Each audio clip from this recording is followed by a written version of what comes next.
activists claim that paradox is kind of like saying it's okay to be a bird as long as you don't fly. And how does that feel? We'd ask a penguin, but she seems to be a little busy right now. Hey, there's our friend Sabina, walking the streets of Rome. She's lived in the city since she was a child and believes the Vatican is determined to get into everyone's business. They are in the news every day saying what the Pope thinks about everything, about each law, about private life of citizen, lots of declaration against gay people, against people which are not married. So they are like Islamic, basically. Today, Sabine is a free woman. But for a while, it appeared her headline-making criticism of the Vatican would land her in an Italian prison. When I gave this speech in the square, I attacked many powers in this country, but the church was one of them, and the church was furious for what I said. That's because Sabina's speech involves some blasphemous commentary, which we'll translate for you later on. But why would the Vatican make such a point of going after a satirist? What they wanted to show is something, like I said, couldn't be unpunished.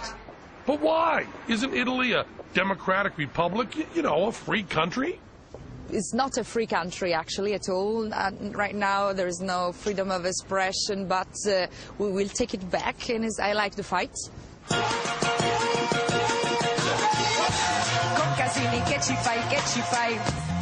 And we followed Sabina into her next battle, a one-woman show that very night before a sold-out crowd.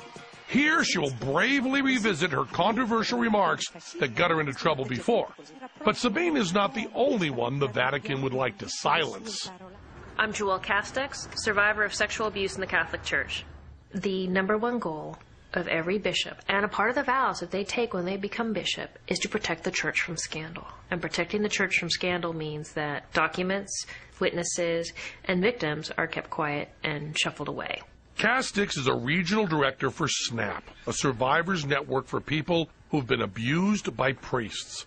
She's still angry that her abuser has never been brought to justice.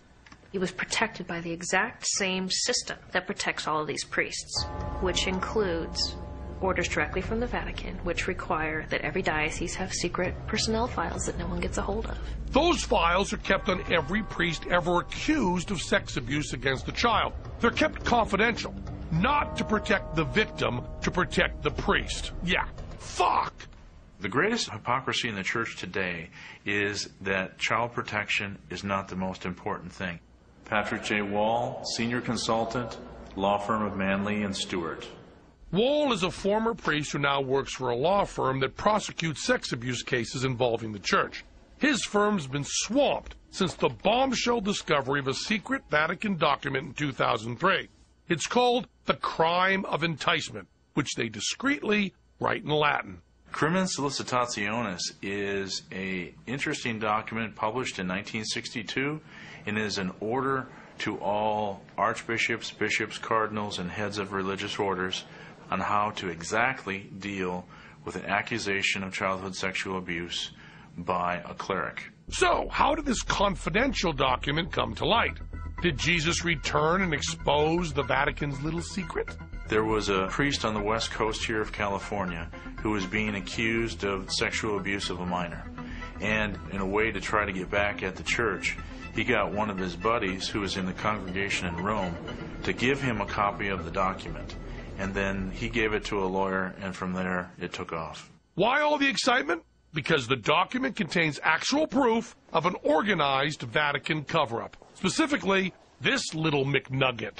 Anyone involved in a sex abuse investigation, the accuser and the accused, are to be restrained by a perpetual silence in all matters and with all persons under the penalty of excommunication.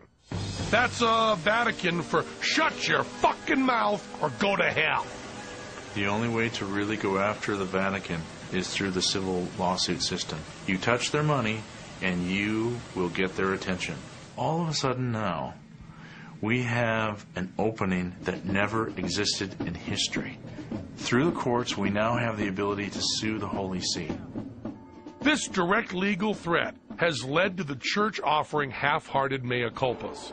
During a trip to the U.S. in 2008, Pope Benedict said this: I acknowledge the pain which the Church in America has experienced as a result of the sexual abuse of minors. So the Pope says our Church feels bad because children got abused. Not, here's what I'm doing to stop my employees from raping your kids. But in Joelle's mind, the whole apology thing was just a big PR stunt. It was just a lame effort, I think, to get the media off of his back. There were no answers to the tough questions. There were no answers to why priests who perpetrate are still being put in our schools. There's nothing to protect kids. Why did the Pope's apology smell like bullshit? Because he himself ordered the cover-up. That's right. Before he became Pope, Cardinal Joseph Ratzinger served as prefect of the Congregation for the Doctrine of the Faith, during which time he issued a confidential order to every bishop that all sex abuse investigations were to be kept top secret for up to 10 years after the victim reached adulthood, upon penalty of excommunication. You heard right. 10 years after the victim reached fucking adulthood. You're probably wondering, gee, if the Pope did that, why isn't he under some sort of investigation? The answer? In 2005, the Pope was granted immunity from liability in any sex abuse cover-ups in the U.S. by President George W. Bush. But perhaps nothing has provoked more outrage in the international community than the Vatican's unwavering condemnation of condoms, even in the face of overpopulation and AIDS. The idea that the Vatican stands in the way of the protection that people need is morally and ethically just profoundly wrong. My name is John O'Brien, and I'm the president of Catholics for Choice. O'Brien's organization represents the millions of Catholics who disagree with Casti Connubii, the Vatican's rule book on contraception. Casti Connubii was introduced, it's an encyclical from the bishops in the 1930s. What it basically did was it said you couldn't use diaphragms and condoms because that's what they basically had available at that time. Those forms of contraception directly violated the Vatican's rule that every sex act must potentially lead to the transmission of life. But then came Vatican II, where the Mass went from Latin to English, but the fucking with no contraceptives stayed the same.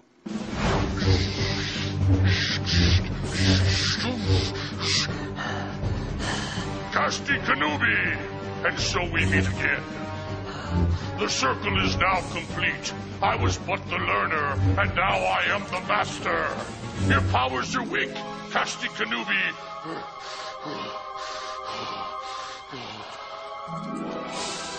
I cannot be your father, Luke.